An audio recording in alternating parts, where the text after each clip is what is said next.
I am so excited to be here, but I do equally feel so unqualified to be here. You may or may not know if you've been following along with the vlogs or just listening because I've been telling anyone that will listen. I set a goal for the start of the year to read 10 books, and as of the end of April, I completed that goal, which is so cool. And I'm so proud of myself for that because I've really been wanting to become more of a reader. I've always liked books and reading, but it's never been natural for me to just gravitate towards a book and pick up a book if I'm bored or feel like doing something. I will always go to something else. But this year I really wanted to be more intentional about reading more, and I'm just so happy that I've actually done that. And I know some people read 10 books a month, which is crazy and literally go them. Couldn't be me, but that is so cool.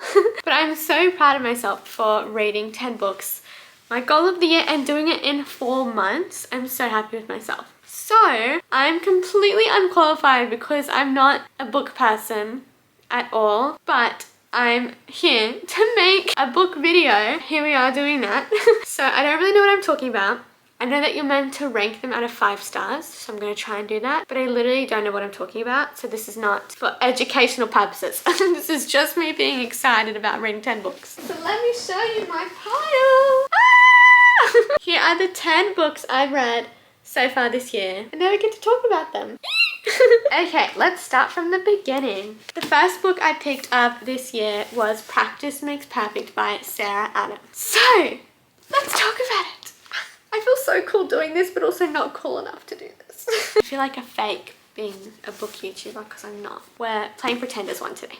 Practice Makes Perfect by Sarah Adams. So this book is a part of a little series. I think that's what you call it. There might be another specific word for it, but basically there's a series of books based in this town that it's set in, and they follow this family of siblings. So each book is about one of the siblings' life. So they're not necessarily a series, but they are set in the same town, and they just focus on one particular character each book, if that makes sense. So this is the second book. I read the first one last year. I loved that one. That one was called When in Rome. And you'll see later on is that the books that I love, I do like rereading. So I definitely want to reread that one soon because I really loved that one. And I was so excited to read this one because I loved that one so much. Didn't end up liking this one anywhere near as much, which is a little bit sad, but that's okay. I just love the town. I love the idea of a little small town. I think that's so cute and wholesome, and I'd love to live in a small town. I love the vibes that small towns give, and I love reading about them so much, hence why I love this series. The last book followed Noah, who was the brother, and this one follows Annie, who was the youngest sibling and the youngest sister. I thought I was going to like this one a lot more than I did, just because in the first book Annie seemed really wholesome. She was the younger sister, I'm the youngest sister, and I thought I would connect with her a little bit more than I did. But I found, I don't want to say this in a bad way because I don't mean it in a bad way, but she wasn't really as wholesome as what she seemed to be, which is totally fine. That's just not my cup of tea. I'm all here for wholesome characters. And so just the things she liked and her personality just didn't quite end up clicking with me, just because I am just here for the wholesome small town florist girl vibes. So it didn't end up being my favorite because of that, but that is just personal preference to what I like, because I really am just here for the good vibes. That's what I love in a book, and that's what I love just in life. So that's why this one wasn't my favorite, just because of my personal preference.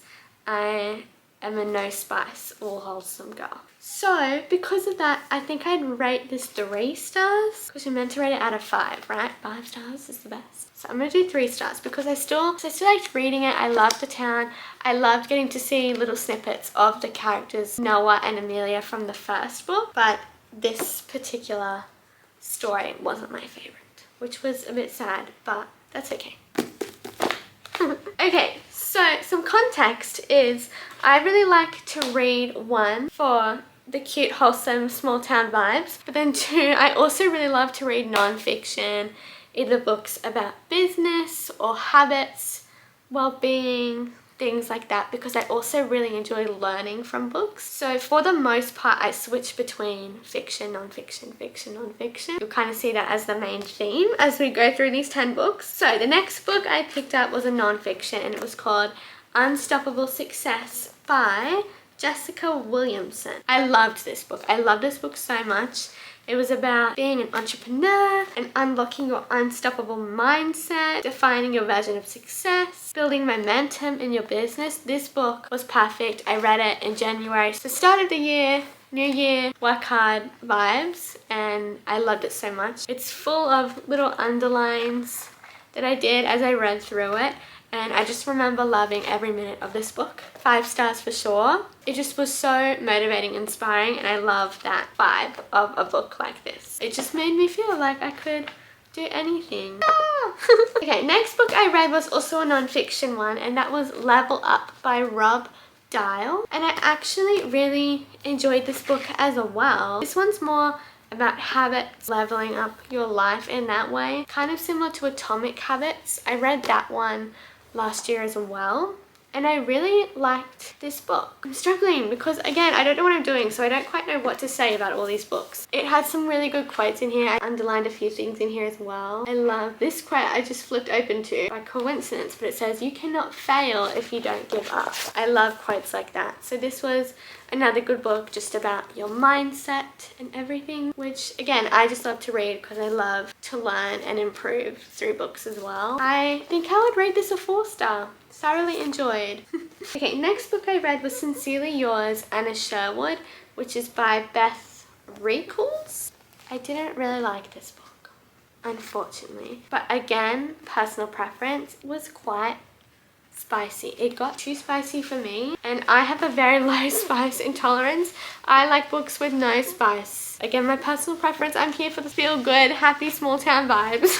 So if you do have any not spicy book recommendations, then please let me know, because I would definitely love to hear and find more that aren't spicy. Unfortunately with this one, I did buy this one and didn't realize it was going to be as spicy as it was. I have no idea where this is on that scale. I personally just try to avoid that kind of book. Just was too much for me. But this book followed Annalise and Lloyd, and they went out together on a little cute date, which was super fun, and then they ended up working together. So Annalise ended up interning at the place that Lloyd works, and he's the boss's son. And so then there was a lot of back and forth conflict with being in the same workplace together and kind of ignoring each other, and then there was being mean to each other, and it was just a little bit too conflicty for me. I just want my characters to be happy for the most part, but there was a lot of back and forth. You're being rude, now I'm being rude, you're being rude. So it just wasn't my favorite. I don't think it was a bad book at all. Again, just my preference. It just wasn't my favorite kind of book. It's just not the book for me. I would give this probably like a 2-star.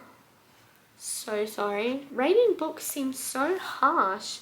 I don't want to hurt the book's feelings. This is just not the book for me. I just didn't enjoy it. Next book I read was It Sounded Better in My Head by Nina Kenwood. Fun fact about this book, I was about maybe 10-20 pages into the book and realized I've definitely read this before, which I did not remember going into it, but I read this a number of years ago. I couldn't tell you when. I truly have no idea, but at some point I did, and I didn't love it. I know I said before, and I will say it again when I get to the book that I did reread, is that if I love a book and it's my favorite book, I think I would happily reread it over and over and over again, as I do with watching Gilmore Girls over and over and over again, because I love it, the comfort it brings me. But that's not this book for me. It's not a favorite book or anything. I truly didn't remember until I got into it that this is familiar. I'm pretty sure I've read this. But I did take this with me when I went to Tasmania, so I was kind of stuck with it. I don't know if I would have kept reading it if I was home and had my next book to just move on to. This wasn't a favorite or anything. It follows this girl, I think they just graduated school and they were in between finishing school and going to uni, because there was something about waiting for uni acceptance results, I think. So it followed her and her 2 friends and one of her friends' brother. I don't know, I just didn't love it. Probably give this another 2.5, 3 star. It was kind of just okay. I think 2.5 star. Again, I don't want to offend the books. Next book I picked up was Shine 20 Secrets to a Happy Life, The Essentialists. This book is super small, but to be honest, I remember it dragging on. Sometimes with non-fiction books like this, it takes me a while to get into it. They take me a lot longer to read than fiction books because when I'm reading a story of a cute small town, I really get into the world and I just soak it up and read it all. But these books take a lot more brain power, obviously, because you're thinking more. I don't think it did too much for me. There were definitely some good quotes and things in here. I just don't think I ever really got into it. It wasn't a book that I wanted to keep picking up and reading. I just kind of plotted my way through. It's got 20 chapters. Well, yeah, 20 Secrets to a Happy Life. So it just kind of talks about different things. It definitely wasn't bad at all. I just wasn't obsessed with it or anything. So I'd probably give it a 3-star. Okay, now we have Beg, Borrow or Steal by Sarah Adams. Sarah Adams is back. This is actually the 3rd book of that small town series I was telling you about with Practice Makes Perfect. I think it was when we were in Tasmania. We were shopping for a little bit and I stumbled into a bookstore and I saw this book on the shelf and I thought, interesting. So I quickly looked it up and as a matter of fact, it is the 3rd book of this series and I was so excited because I didn't even know that a 3rd book had come out, so that was super exciting and unexpected. But again, I loved the first book so much that I'm still obsessed with this series. So I definitely bought it and here we are. This book follows Emily and Jack. Emily is the oldest sister of the siblings. I think Noah the brother is the oldest and Emily is the 2nd child and the oldest sister. I think. They could be flipped, but I think that's right. Emily and Jack are kind of enemies? I think they went to college together, right? I think so. And then they ended up working together and then Jack moved away and then he moved back and became her next door neighbor. Then they realized that they actually don't hate each other and they love each other. I thought this one was really cute. I didn't like it as much as the first one, which was a favorite, but I did like it more than Practice Makes Perfect. So I would give this a solid 4 stars. Yay. And one thing I did realize with Sarah Adams' books, she might have done this with Practice Makes Perfect too, I can't remember, but she does have a little note in the front of the book just saying if you wanted to read closed door romances to skip certain chapters of the book, which I did appreciate. So even though there is a bit of spice in these books, I appreciate the fact that I know where it is so that I can skip it personally. So I appreciate that. Thank you very much, Sarah. But yeah, solid book. I'm so excited for the 4th one. That'll be the last one. And I'm already so excited. Next book I read, also by Sarah Adams, because clearly I found my thing with her.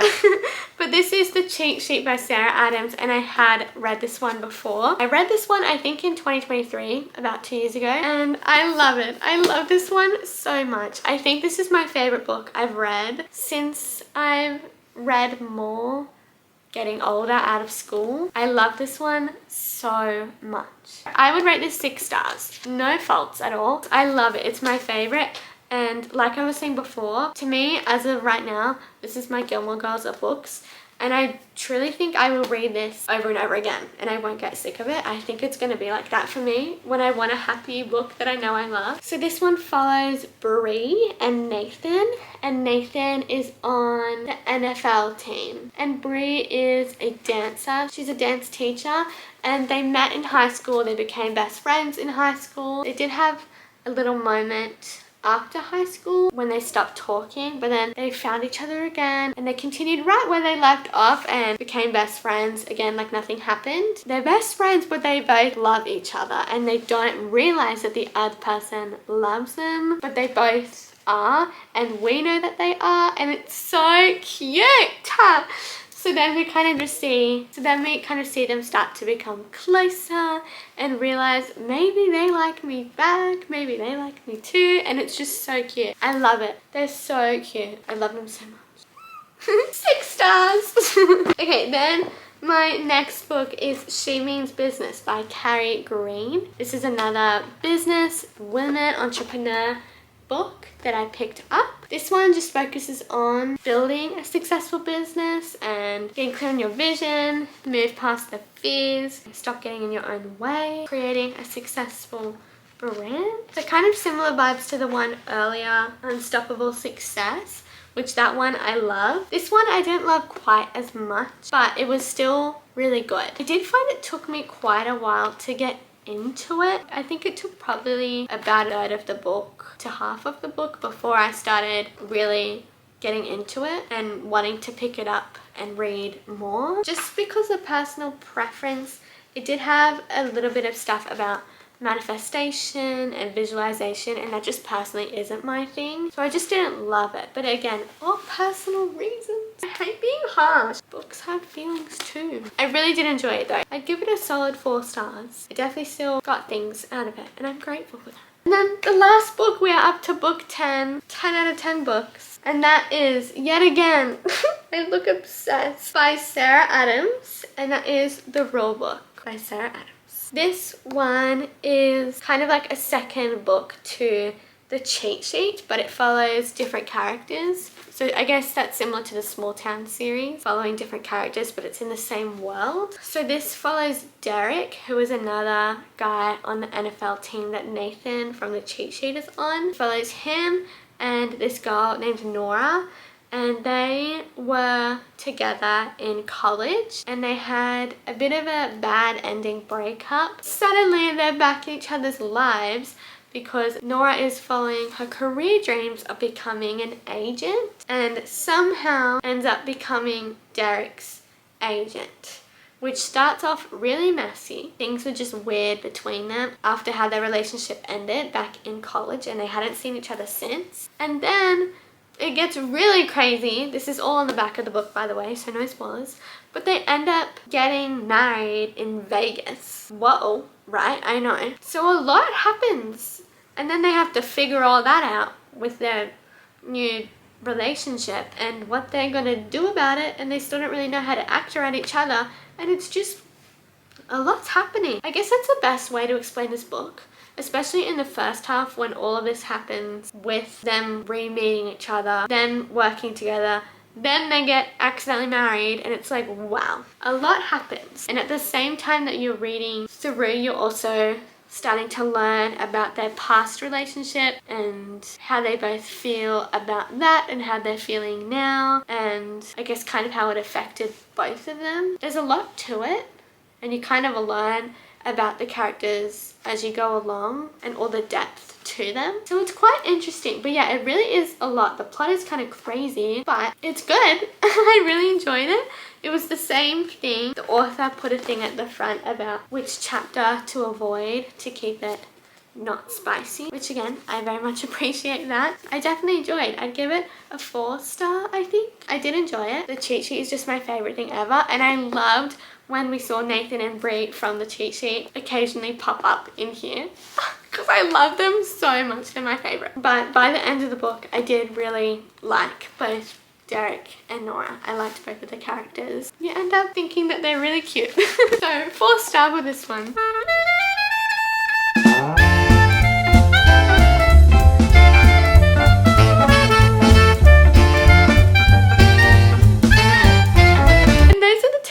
That I've read this year so far. Let me grab my pile back up.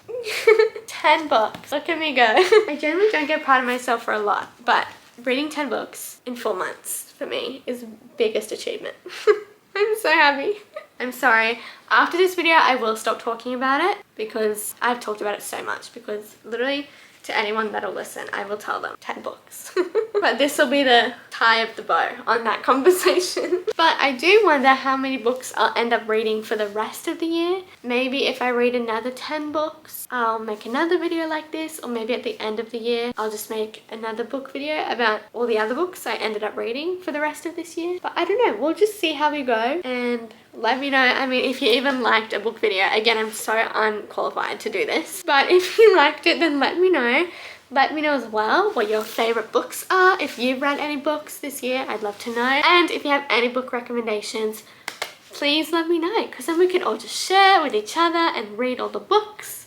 so exciting. I definitely do want to find a few more wholesome, cute fiction books to read throughout the rest of the year. So if you do have any recommendations that you think I will enjoy, let me know, because I'm so excited to find some more books and read some more books. Good vibes ahead. I'm very excited. I'm very much looking forward to it. Well, thank you for watching my little book video. I hope you enjoyed. I hope this wasn't too silly of an idea, but I had fun. So I hope you did too. Thank you for watching, and I can't wait to hear about your favorite books. I love you. Bye.